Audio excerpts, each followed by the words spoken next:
Yep, Okay, all cool. good. Great. So, hello everybody. My name is Han Bin Yoon. I'm a cellist, currently based in Brussels, Belgium, but I'm Korean American and I only moved here in 2014. And this is my first time doing live chat, I think in general. So I'm not sure what to expect. I've seen a few of these online and I love the platform of being able to share all this wealth of information amongst our community. So I'm looking forward to today's chat. I understand that it takes a few minutes for people to get in and start asking questions. So I'll start talking a little bit about myself. Korean American cellist, moved here in 2014, and yeah, I'm currently teaching at the Royal Conservatory of Mons here in Belgium. And I'm also the director of the Belgium Cello Society, which we founded in 2017. And as many of you know, I'm sure, the Queen Elizabeth Music Competition, for the first time in 2017, created the cello division. And it was just around that period that I was actually starting out another project, which was actually supposed to be a chamber music project, to have a festival for chamber music, because chamber music is very dear to me. And after that competition was announced in one of our meetings, my board members asked me, well, it sounds really fancy, but actually it was just a group of friends, asked me, well, can we do something very specific for the cello? So the idea of a cello festival came along very naturally because I actually, in my past, I've studied with Ralph Kirschbaum, whom many of you, I'm sure, know. And he's had the Manchester Cello Festival for many years and also the Piatigorsky Festival in Los Angeles for the past two editions or three editions. So yeah, the idea came up that way, and the rest is history. So that's how I ended up directing the Brussels Cello Festival as well as the Cello Society here in Belgium. So yeah, that's a little bit about me. I'm not sure. I feel like I'm blabbing to nothing for now. Um, let's see. Oh, I think I have a first question. How do you help students working on a contemporary, obscure piece of music? Where do you start? How do you approach it, especially if you can't find any background information or recordings? That is a very good question, quite loaded to start the day with, but that's what we're here for. So when honestly, I don't make a difference between contemporary obscure piece of music, as you mentioned, and the score of this Beethoven sonata, which I have on my stand right now. The idea is that depending on the composer, of course, some composers were very detailed on how they notated on the score, and some were very free. Um, but for me, I just take as much as I can of what is on the page and try to decipher how that fits in to the harmonic, scheme of the piece. Articulations, notations, colors. These are all really important things, not just for contemporary music, of course, but of course for classical music in general for the past 300, 400 years as well. But I pay particular attention to specific notations because, as we all know, a lot of contemporary composers are very specific and very detailed on the notations. So yeah, and the second half you mentioned, if you can't find any background information or recordings, that often happens with commissions. In competitions, of course, there are pieces that are commissioned and you have to decipher it. Of course, as you guys know, in the Queen Elizabeth competition, it's infamous for that 1 week of solitude where the final 12 candidates have to learn something completely without recording, completely without, well, there's a recording, but anyway. But there's no previous history about how to perform that piece.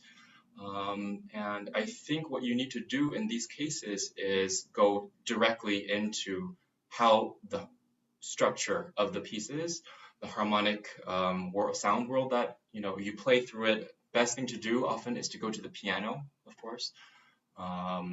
See how the whole score sounds rather than just go directly into your one part. Unless if it's a solo part, then of course you have to make sense of the whole by yourself. Yeah, I mean, just pay close attention to every single marking, every single rest, every single notation, whatever you can glean from the page, do so. Good. I'm just going to keep going down this list on the right. Could you describe the motion of the arm when playing hoboes?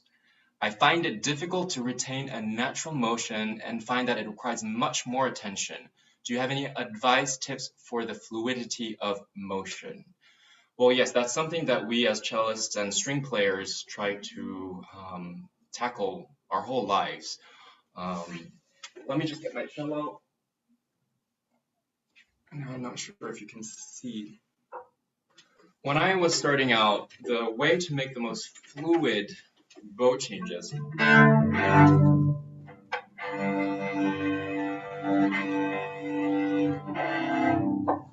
was to make this 8 shape. Now it's been a while since I've demonstrated this, but I'm not sure if you could see it here. So as I do the down bow, I'm first thinking in the hand here that it is moving in this direction so that I feel some sort of some sort of pull against the bow so that I have a very good contact with the string, yeah?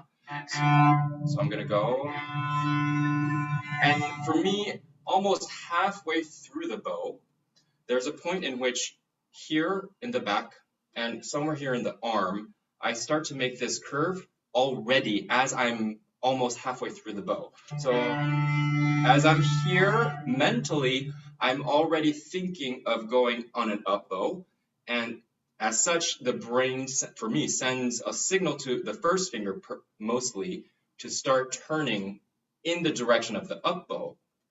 And this connection is what helps me try to get the most connected bow changes as possible, as fluid as possible. Let me see, what else did you say? Any tips for the fluidity of the motion? Yes, and as you come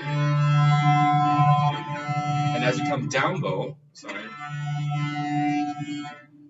I start already feeling as someone is pulling like a thread here on your elbow already on a down bow motion. So it's more about the mental preparedness that sends for me the signals already for the physical sensation to be on a down bow. I don't know if that makes sense. Just try it at home when you have a chance. So as I'm going here,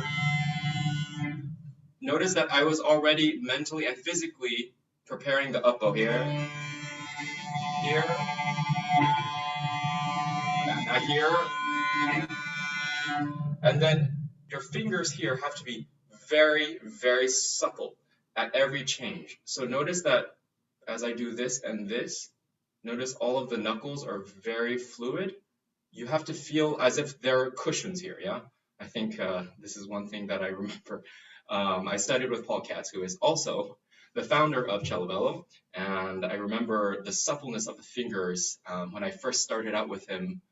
I don't know what year is it now, 2016? No, 2006 was it? Yeah, it's been a while. I don't know if you're here, but hi PK. And yeah, it's the suppleness of the fingers that really is able to give you this cushion and the fluidity so that the bow changes are as smooth as possible. Yeah. All right, next question. Question from Saran. Hello, Saran. Hello, what do you think about studying the cello in Seoul, Korea? Thank you for your time. Hello, Saran. Yes, I am Korean, but I'm actually more Korean American with an emphasis on the American side. For me, I've never actually studied in Korea, so this might not be the perfect question for me to answer.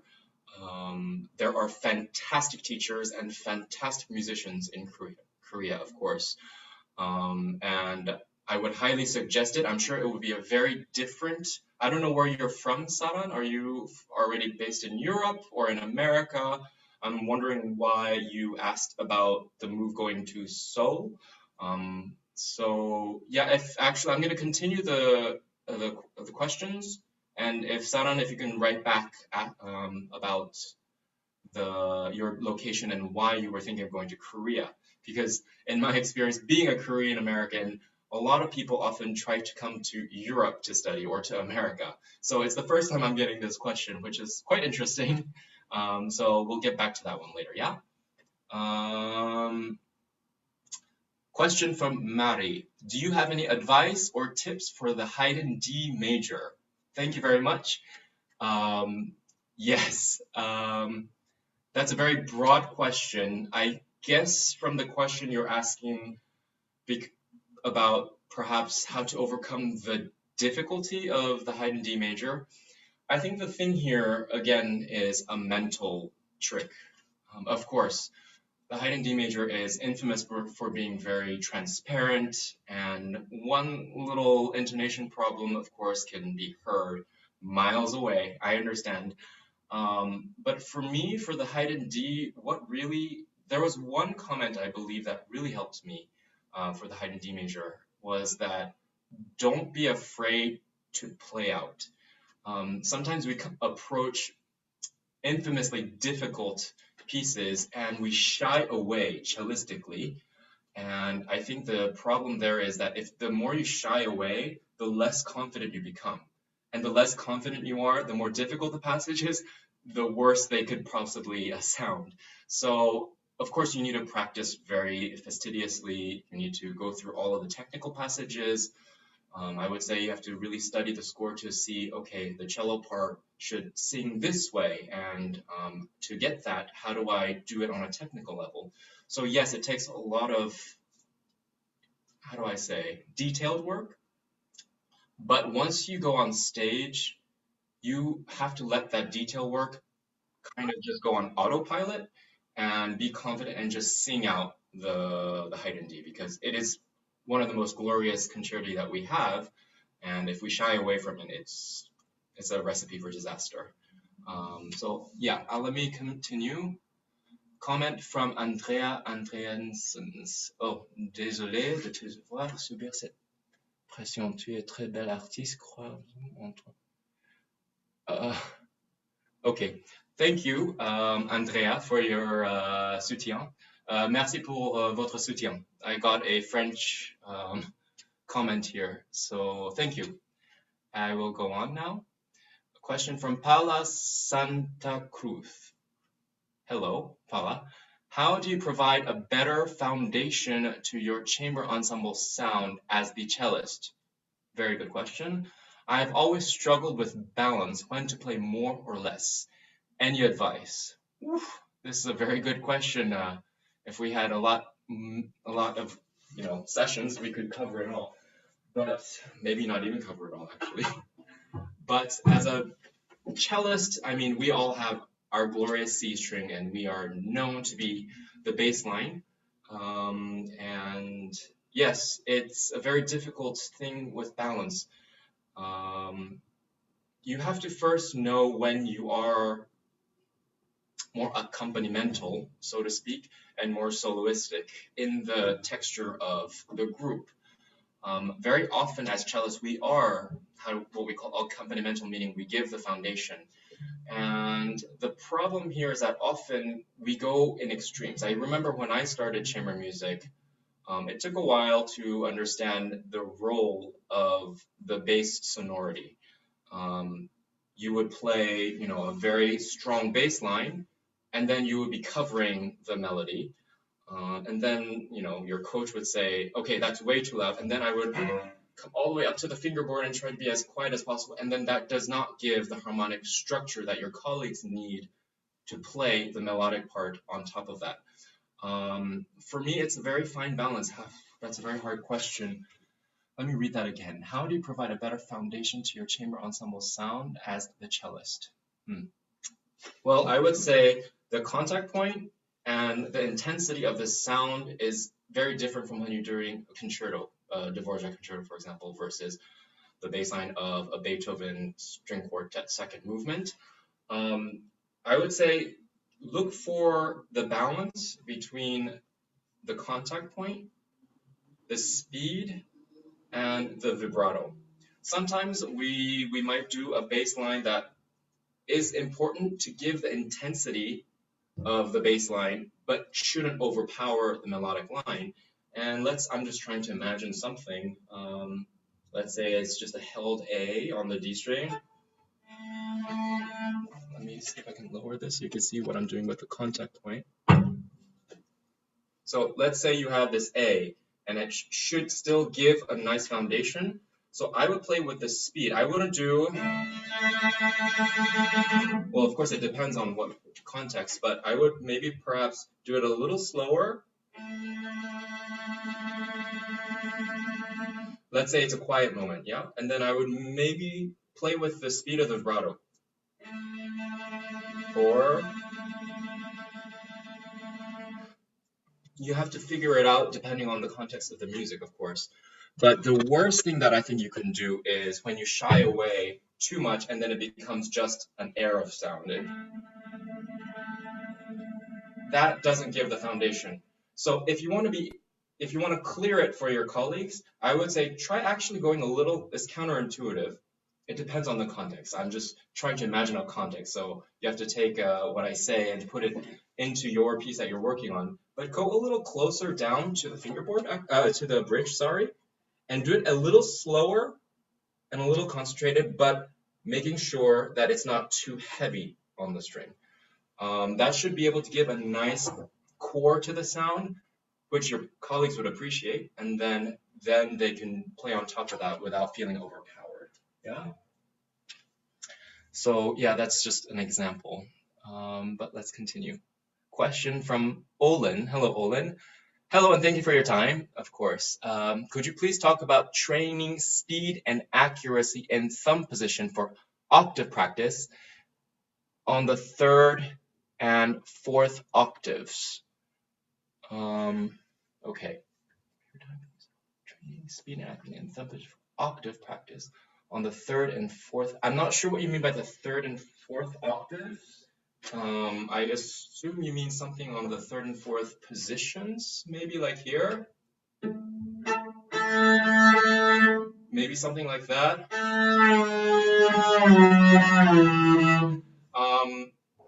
The accuracy of thumb position, it really depends on each person's hand.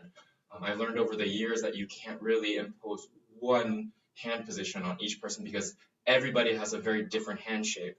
But there are some principles that I believe you should keep, which is that as you have a nice octave hand shape, everything should always be natural. It shouldn't be distorted. It shouldn't feel tense. If you can keep, I don't know why I keep coming back to Paul Katz in today's chat, probably because this is his platform.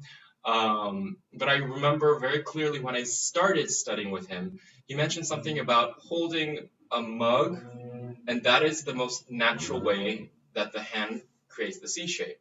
And octaves should basically follow that kind of natural rule. So imagine that you're holding a nice coffee mug in the morning in a very relaxed way, not death gripping it, and try to keep that shape and that relaxed feeling in the octave. Yeah. And then often for, since we're just talking about octaves, I'm not really quite sure exactly what you meant by the third and fourth octaves. As you know, the distances between the intervals become smaller and smaller as we go higher up. So for getting a better sense between the different intervals, I would suggest doing kind of a glissando on each interval and doing it on the new bow so that you could feel the different octave hand shapes. So as it goes higher, it's going to get slightly smaller, you see. So for example,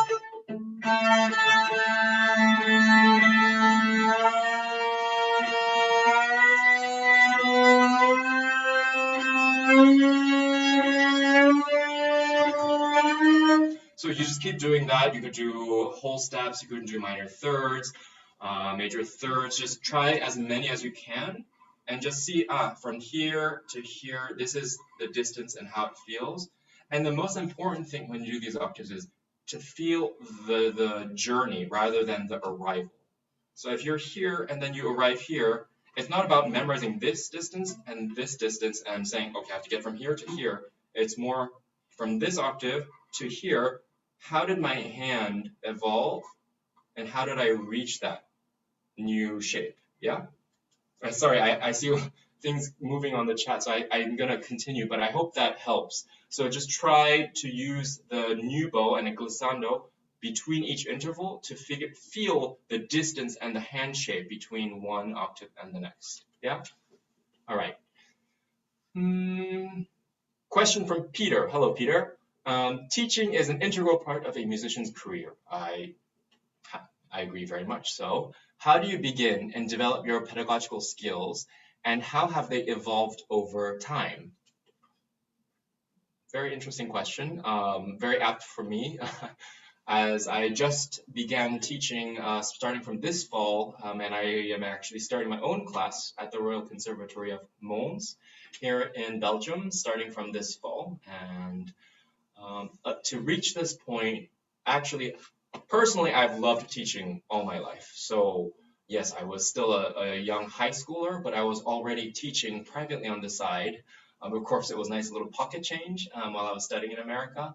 But it was more of the fact that once I was saying things out loud to the student, the person learning from me, it was teaching me at the same time.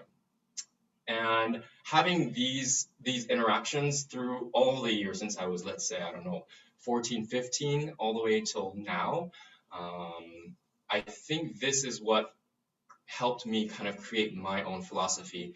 And of course, choosing my own teachers in the past was very integral in me finding my voice and finding which school of cello playing I really appreciated and wanted to not master, because we never master anything really, we're always learning, but I always wanted to kind of follow the school and the cello playing that I really admire.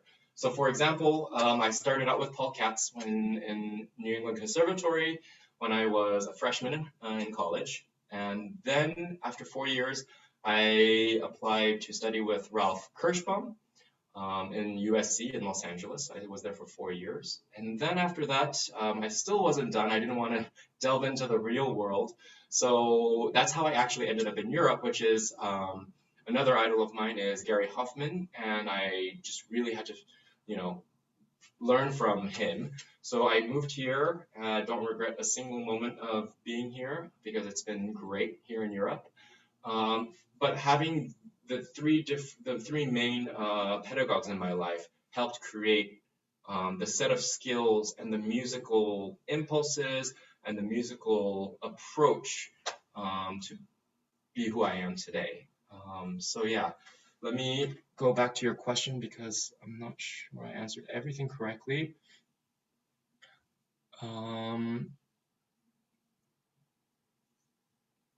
Sorry. How do you begin and develop your pedagogical skills, and how have they evolved over time? And how have they evolved over time? Yeah, I don't. For me, it's all. I'm always evolving. So I guess if I had to look back on my small teaching career, it would be that I try to not change someone who's studying with me. I would try to just impart what I do know, what I have learned, and what I do prioritize as a cellist and as a musician. And it is up to the student to actually take that information, digest it at home, and then interpret that. And then, of course, if I have a long-term student, then we're going to be able to see each other over the course of 2 years, 3 years, 4 years, and then finesse that. But for me, it's not about imposing myself. It's more about just sharing the knowledge and hoping that the student is able to take that information and make it his or her own. So I shall continue. from Carlos Jimenez Renjif. Hi, Carlos. Thanks for your generous commitment to peace. Thanks for devoting your last concert to the 75th anniversary of the UN. We're very grateful. You're a wonderful, talented artist and a sensitive, kind human being. That was a little bit embarrassing to read out loud. I did not know it would just be a comment. But thank you, Carlos. Just for everybody to have a little context of what Carlos is saying here is actually just 2 days ago, we finished the 2020 Brussels Cello Festival. And as you all know, this year is the 250th anniversary of Beethoven, and I couldn't let that go without some sort of celebration. So we did the first 3 days, a cycle of the 8 Beethoven works that we have for cello and piano. We had amazing cellists come do all 8 pieces, and 4 amazing pianists to take 2 works each, plus or minus. And the final concert, though, was a very big effort, collaboration between the United Nations as well as the Pau Casals Foundation in Spain. And it's the 100th anniversary of the Pau Casals Orchestra this October, as well as the 75th anniversary of the United Nations. And as many of you know, Casals was the epitome of the humanitarian cellist. And we decided that we could make a cello arrangement of this hymn to the United Nations, which Casals dedicated to the UN in 1971, I believe. And this concert was to kind of pay homage to both the United Nations and Casals for all the humanitarian work that they espouse and try to do, because now more so than ever, I believe we really need the human touch in everything that we do. We're living in a very difficult time through the pandemic, politically, on a human level. Everything is very, very stressful. So I think it is important that I, as a musician, can do whatever I can in these times to push for things that I personally believe in outside of music. And this is why I really pushed so much for this collaboration in the closing concert just 2 days ago. We had amazing cellists and amazing student participants. Some videos will go up very soon. It's not a secret anymore, but we did the Beethoven's 5th Symphony First Movement for cello orchestra, as well as the Mahler Adagietto for cello orchestra. So watch out for those videos, they're coming. It's definitely worth a listen. All right, moving on. Hello, Jung-hee Kyung. Hello, fellow Korean. When I play the cello, when I'm nervous, my right arm hardens. What's the solution? Thank you. All right, well, this is something that I think I also had to deal with when I was younger. Well, actually, probably still now too. It's difficult when you get nervous, and it's not easy, but we should all have, for me, I don't know, I'm talking a lot about the mental tricks, but when I get nervous, I have this mental trick where I place myself in one of the most comfortable positions that I can be in when I'm performing, which is imagining that I'm in my practice room, nobody is listening, and then suddenly I feel like this mental setting helps my physical body to actually react that way. So if I'm thinking, well, I'm alone and no one's listening, why am I getting nervous? The brain signal sends that message to the body, and of course there's an audience, but somehow that helps me kind of stabilize myself inside and try to get a grip on my right arm again. And it's also a lot about breathing.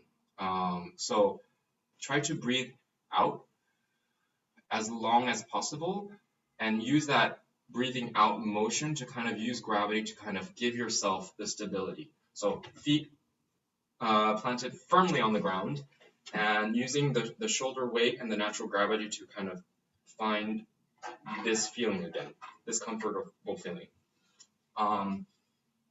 So it's a mental trick. Hyung, I would suggest trying in a practice room when you know no one's listening, say, this feels really comfortable. I don't feel nervous right now.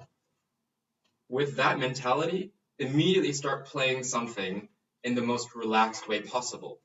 And that sensation, try to remember that sensation. It takes a millisecond to get there. But once you click that on somewhere in your brain or in the core of your body, that should help you kind of feel relaxed and come back to the center so that you can continue performing beautifully, you know? So yeah, just a little mental trick that has helped me. Breathing helps, and hopefully that's a trick that can help you when you're nervous. Question from Aaron Petrus Bologna. Any suggestion for Prokofiev Symphonia Concertante end of cadenza octaves? And in the section after the cadenza, what fingering do you play? Woo, it's been a while. Thanks for your time. Symphonia Concert, end of the cadenza octaves.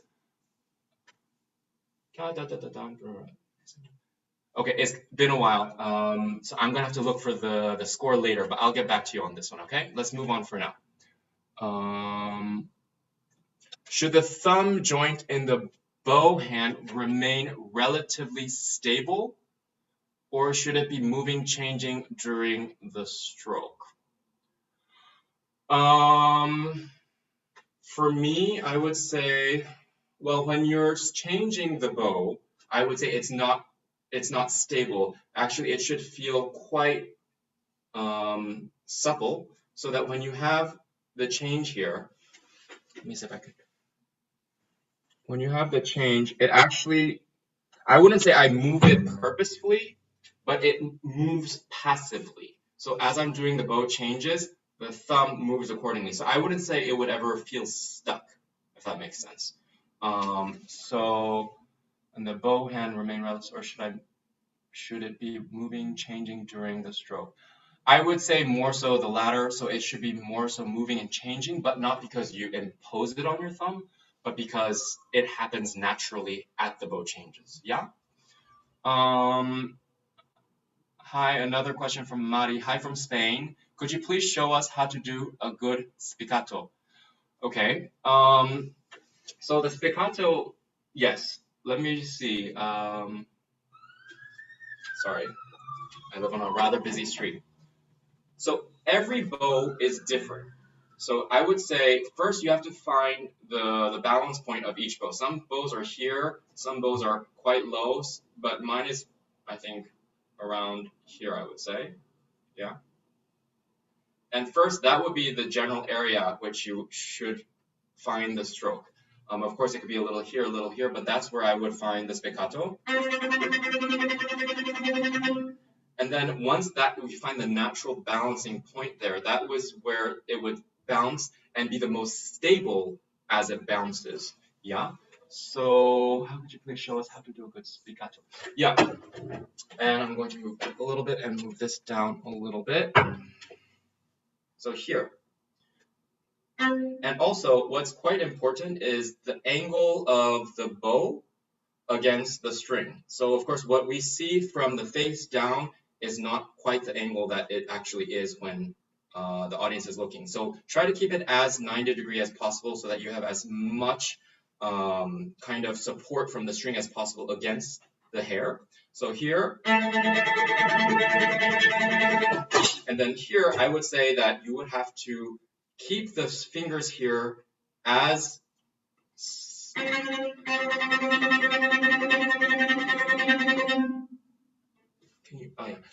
as supple as possible, yeah?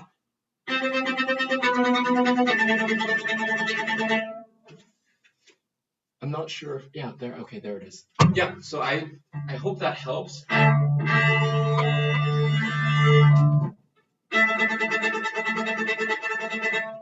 Try to keep it as, how do I say, you start on the string and then use the natural bounce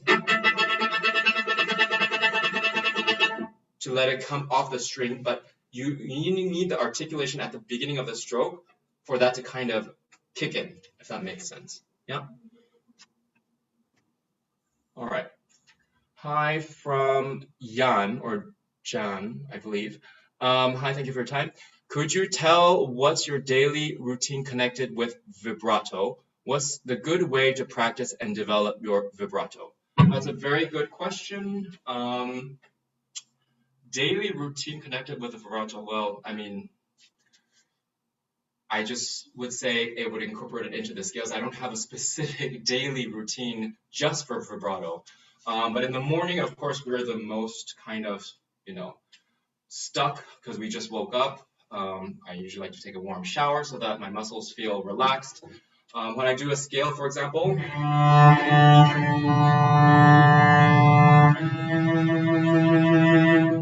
you could do, I was never someone who loved to do this, but I know that it works for a lot of people, which is I would try to count the oscillations per beat. So, 1, 2, 3, 4, 1, 2, 3, 1, 2, 3, 1, 2, 3, 1, 2, 3, 4, 1, 2, 3, 4, 1, 2, 3, 4.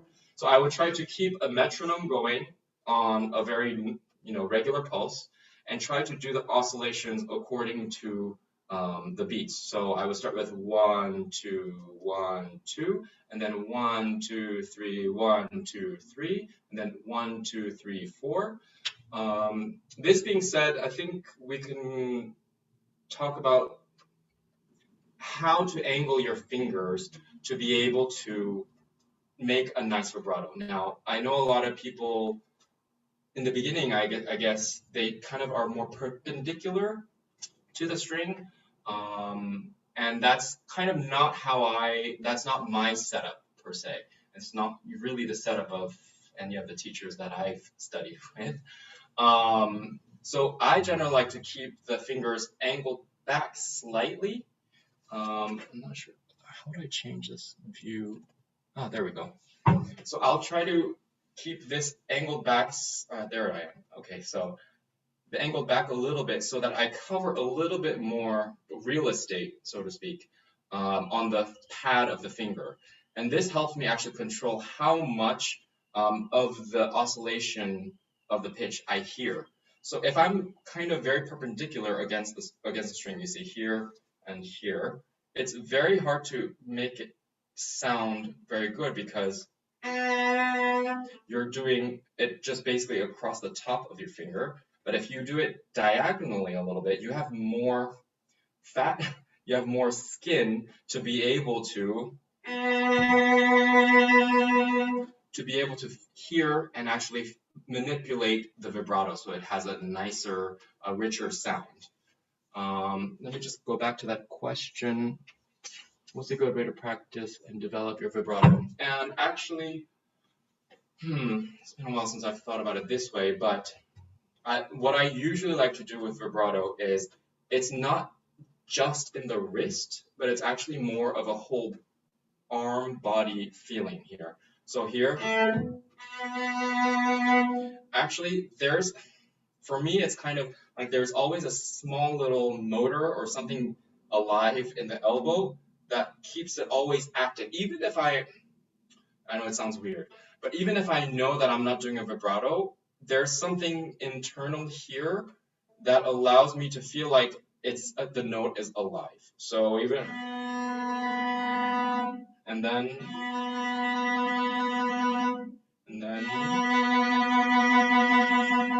so it's always something initiating from here and as well as the back that sends the signals to control how much of the pad that I can use to make it as oscillated or as little minimally oscillated as possible for the vibrato. Yeah. So I would say play around with the angle of the string on the pad of your finger. So I would say eventually, let me just try it here. So I just press down quite a bit. And if you see here, it's more, do you see the line is more diagonal rather than just straight across. I would never do the straight across actually. So yeah, just try to play around with the angle of the string on the finger pad. Okay. Okay, where is the next question? From Marie Graham. Hello, Marie. How do I know how tight my bow hair should be? Also, another good question. If we want to go by the standard beginner's rule, I believe they say a normal number 2 pencil should be able to slide through here easily. If it's under that, then it's not tight enough. Now, this being said, I've seen quite a wide variety of bow tensions, and I know some people have perhaps a more flexible bow, and they tighten it quite a lot. I don't think we like to talk about it, so but here we are talking about it. That's the point of today's discussion. And yes, perhaps on a very maker's level, it's not the most beautiful looking thing, but if the bow itself is very flexible and it needs that much, then I would say you need to tighten it a little bit more. For me, that's already quite tight. I see a slight curvature still, but I would say the number 2 pencil definitely clears so much here that this is a little too tight. Now, this being said, if I'm going to play Dvorak Concerto or something very big in front of orchestra, I might have a tendency to just tighten it a little bit more than I would. But for me, ideally, I would still like to see a slight curvature here and that a pencil can go through. Yeah? Okay. Okay. From YouTube live audience, how did you get here to Belgium? We're a not so famous country, so it's an interesting choice. Hi, fellow Belgian. I came in 2014 to Belgium because I wanted to take up an artist residency at the Queen Elizabeth Music Chapel, which perhaps you know is down in Waterloo, which is about 20-25 minutes drive south of Brussels here.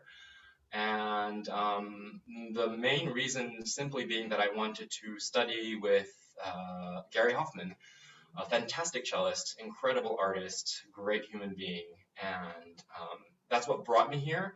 And normally it's a 3-year residency, but as I mentioned earlier in the CelloChat, teaching started to develop here, as well as the Cello Society, which I direct, and all of these little kind of projects kind of stationed me here, and now I'm here. If you're in Belgium, I highly suggest you look at our website, the BelgianCelloSociety.com website, and we try to do as many amazing concerts as possible. We just finished, as I mentioned earlier, the 2020 Brussels Cello Festival, where we had fantastic artists coming doing the cycle of Beethoven sonatas and variations, as well as an amazing closing concert. So you can look forward to further concerts such as those, as long as I'm here. All right, question from Christopher.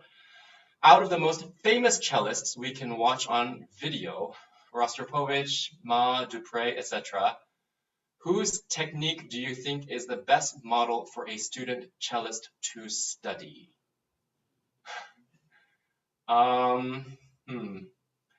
This is a very difficult question.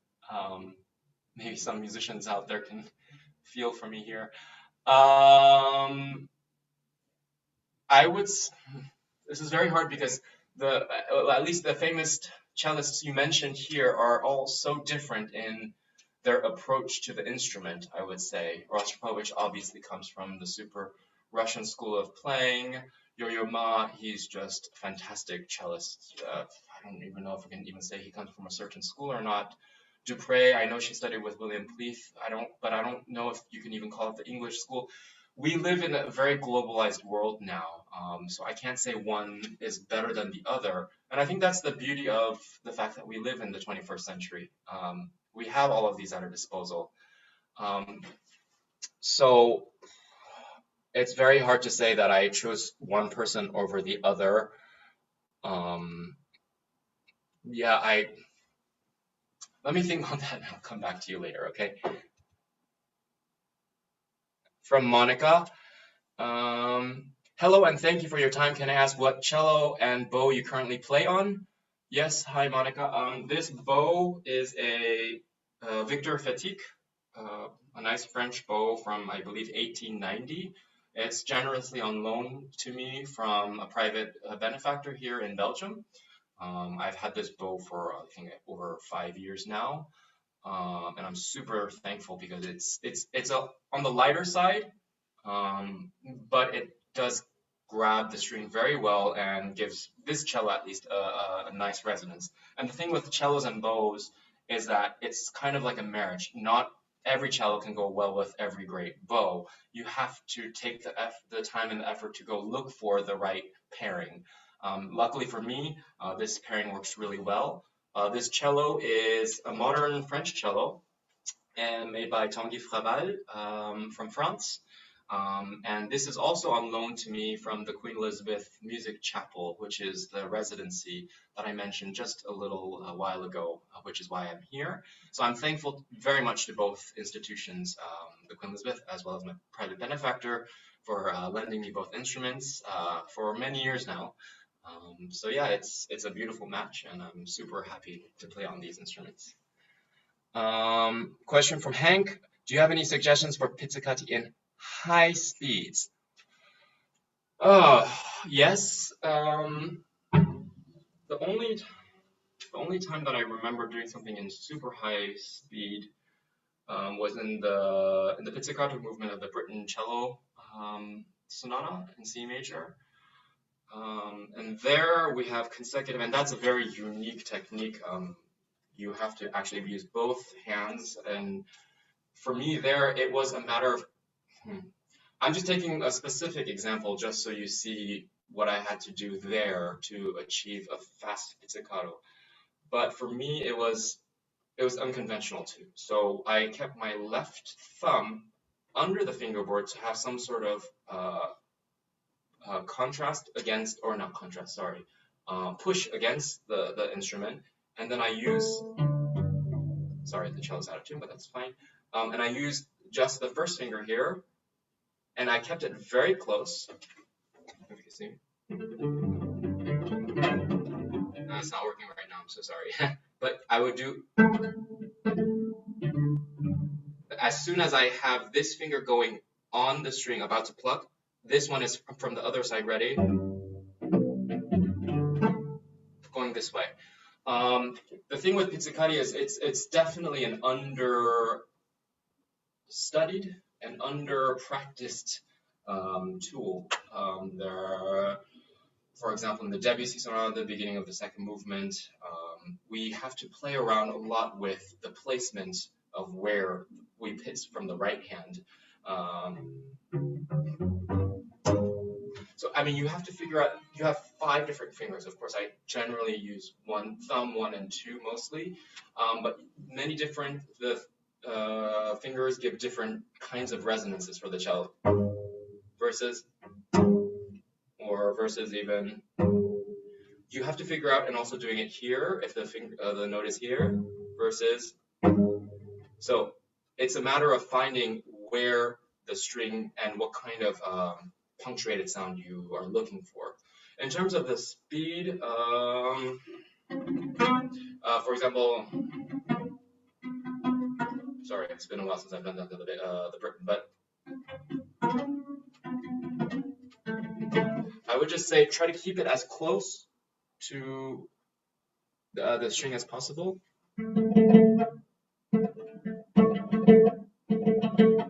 So that you don't have so much real estate between the air and the string to reach the pizzicato.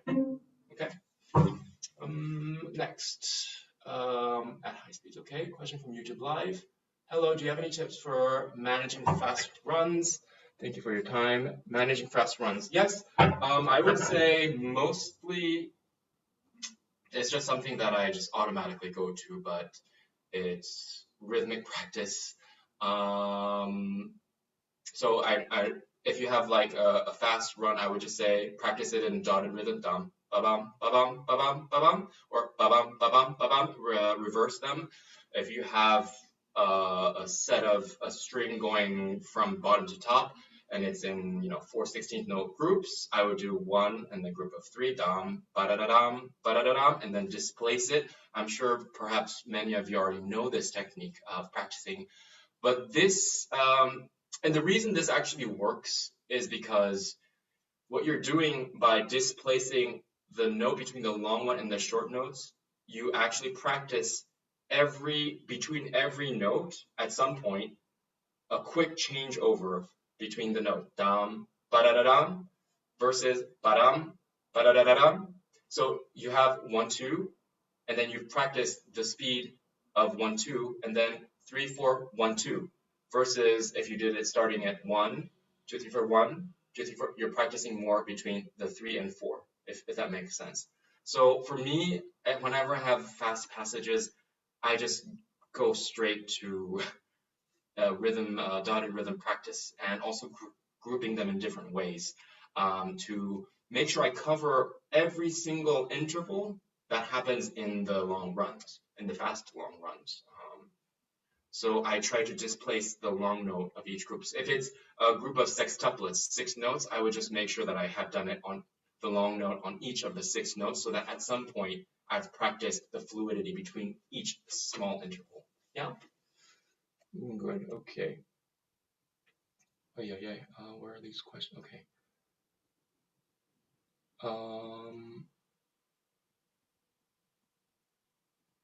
Sorry, can you just...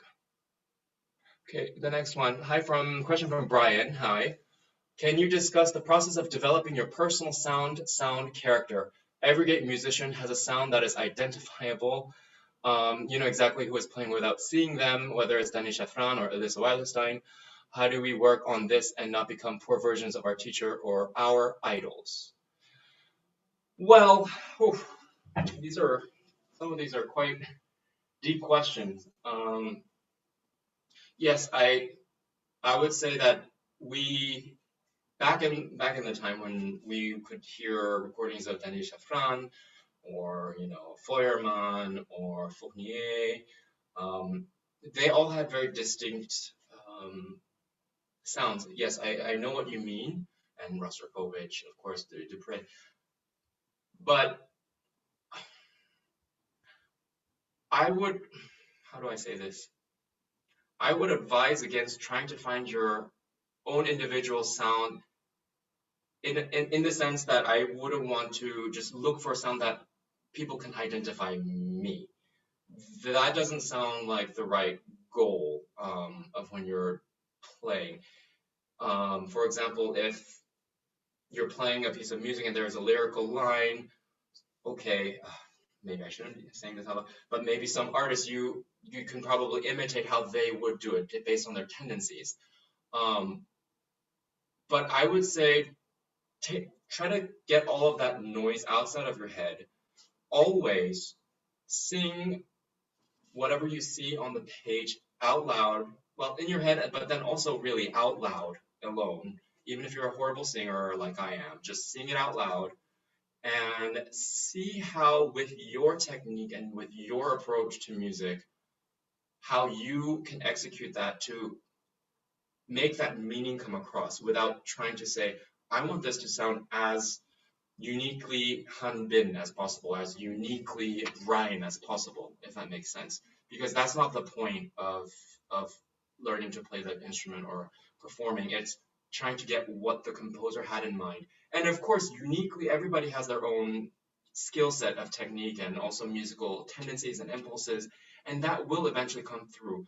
But also, just a little caveat is that we're living in a very, very globalized world where media and the idea of and just the sharing of these performances across the world is so easy and accessible that at this point, I don't want to say this, but I do, what could be done has been done. I say that with a little asterisk, but so just perform to whatever you think is the most musically convincing way as you think fit, Brian. Don't try to imitate, as you said. You don't want to be a poor version of somebody else. Eventually, we talked about pedagogy earlier. Take all the best things that you've learned from your teachers and from your colleagues and from other performances from your admired musicians, and use that to inform yourself, and then say, how do I want to express this message in this music, and just go for it. And if you end up having a very unique sound, okay, that's you. If you don't, well, people will still appreciate you for your performance. Yeah. Okay.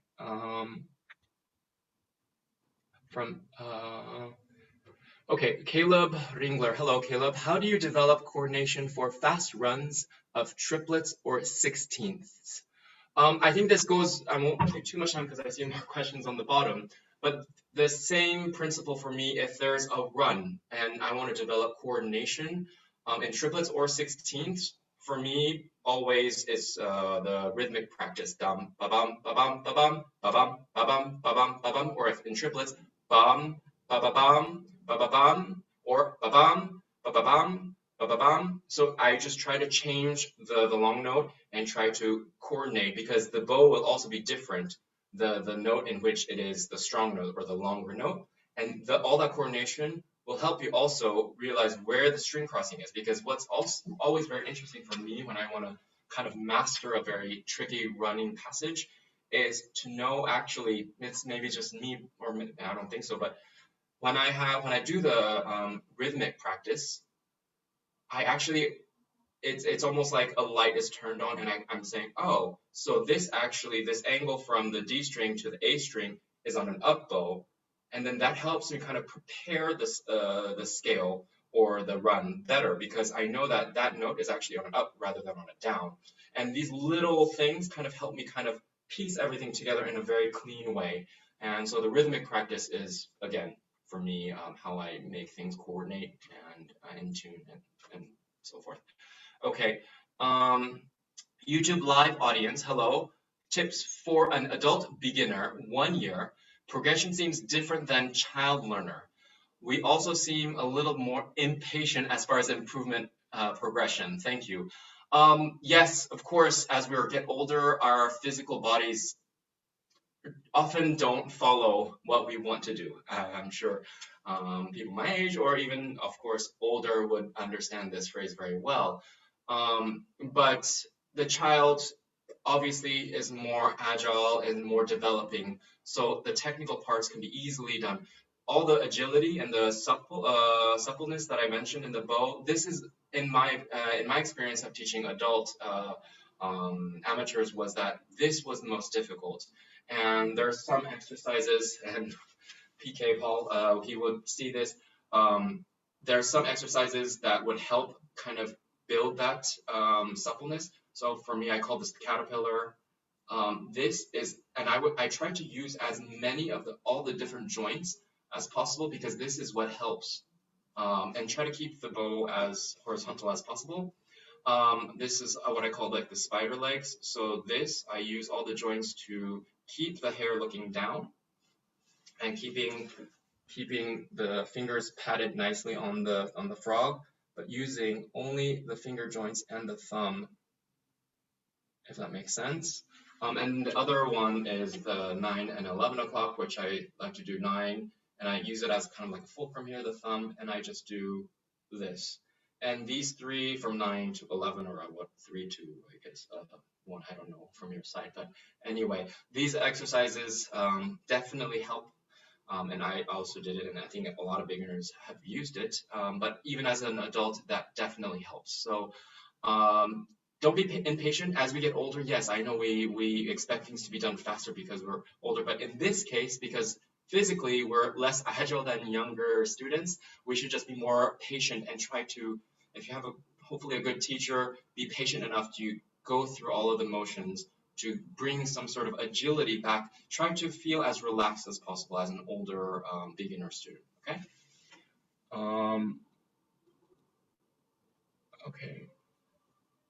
Okay, from YouTube Live, hello. I'm a new adult cello student. I'm struggling where the thumb goes in the bow hold. I can't seem to be consistent. Any tips?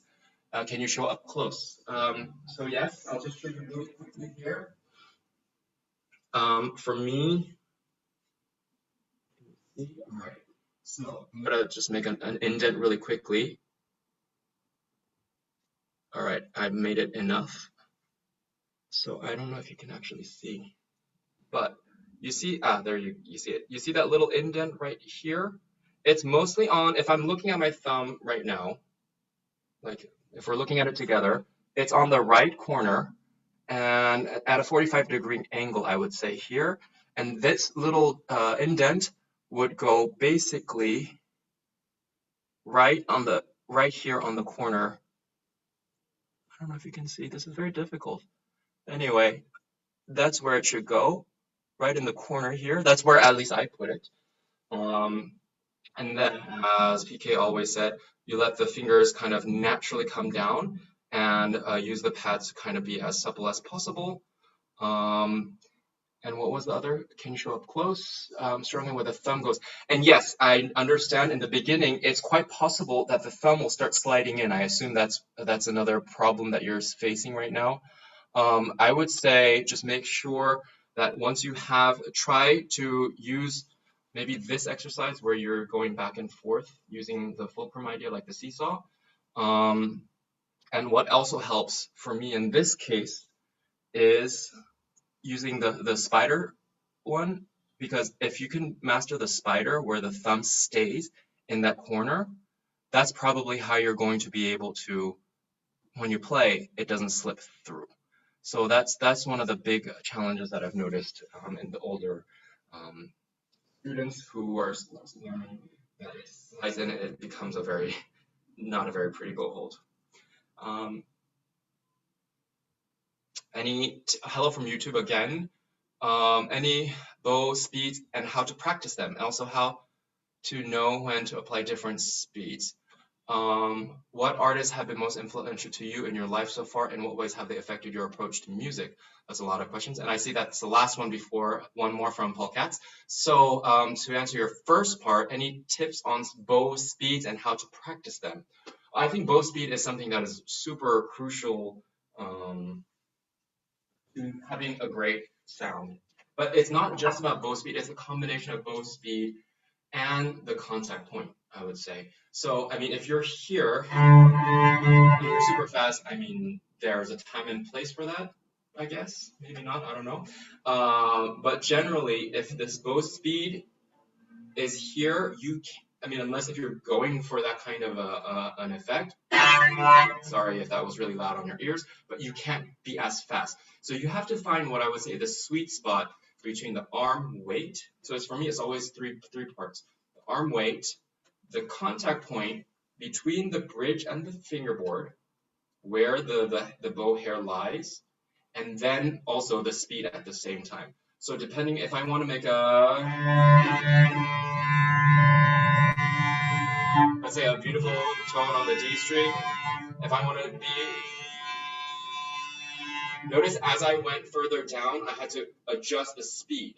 And also, I mean, that you can't see as much as, but also the weight of the arm. So as I'm here, I'm maybe feeling slightly less weighty here. As I'm here, I feel a little bit more of the kind of like a waterfall going into the fingers here. And as I get very close to the fingerboard, I'm feeling as grounded and as settled into the string as possible, which also reflects in the speed. If I try to do the same here, it's possible, but then as you saw, the quantity of sound also changes because of the tension point here. So there are a myriad of different contact points that you should be aware of when you're playing the cello. And so I would say just play around with not just the speed, but two other points, which is where am I doing that speed and how much weight and what kind of sensation do I have in this nice relaxed hand shape. Okay. And the last part of your question, what artists have been most influential to your life so far? For sure, I would say the four teachers in my life who have been most instrumental. I started when I was younger with Miss Eleanor Schoenfeld in Los Angeles as a high schooler, and she was incredible for me. And she actually passed away quite a few years ago, almost 10 years now, actually. And she's actually the founder, or her sister is the founder of the Schoenfeld competition, which is now happening these days in Harbin, China. So she was I guess my first real cello mother. And immediately after that, I went to Paul Katz, who's watching here, so hi.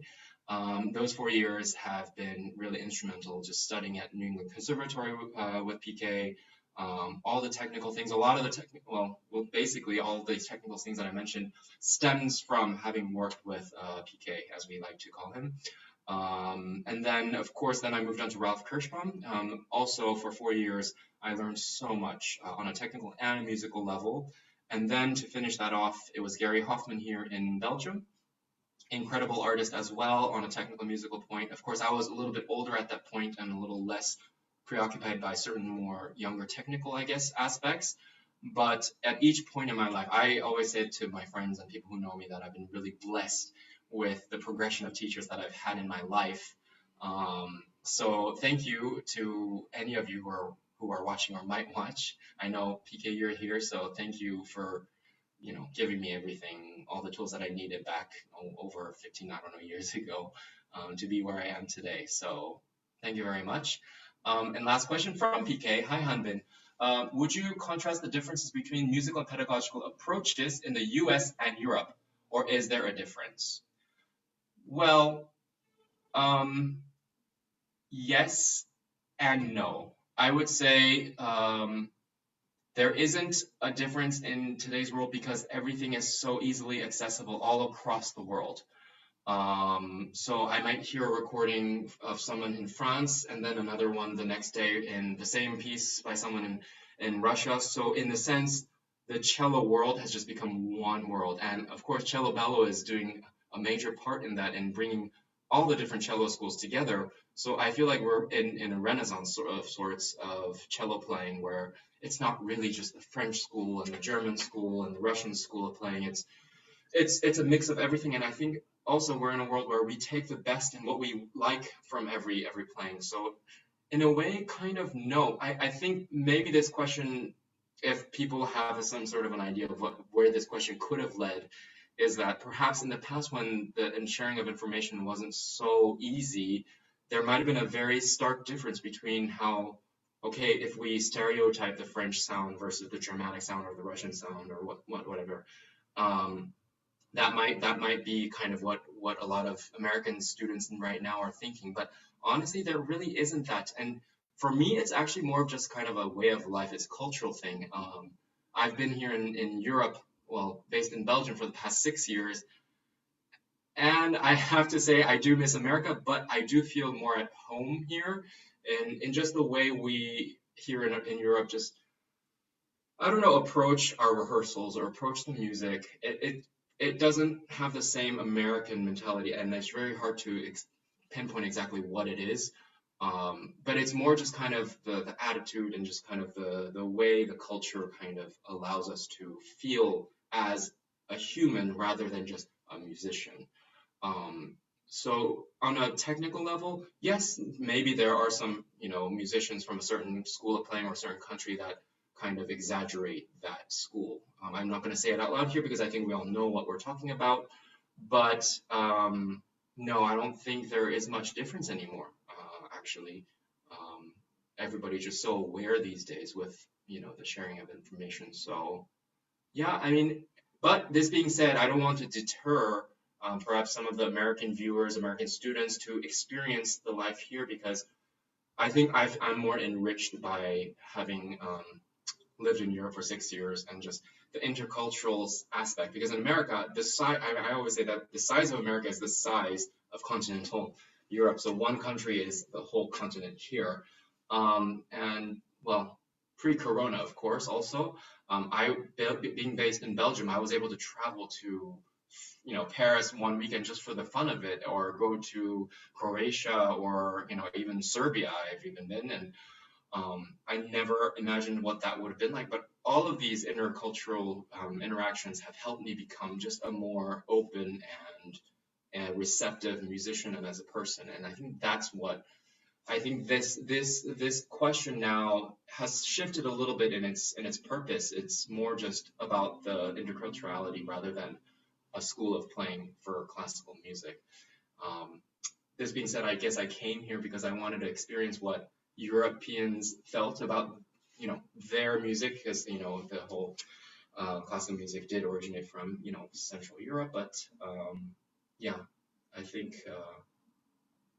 I'm just enriched by just the intercultural relationships here. So I think that is about it. I think they're probably trying to kick me off right now. Yeah, I think that's about it. Thank you everybody for tuning in. I hope I touched every comment here, but if not, you're free to message me anytime.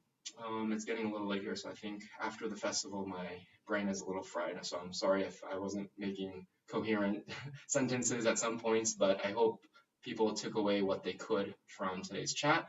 And hopefully see you all next time. And yeah, stay safe, everybody, and go vote.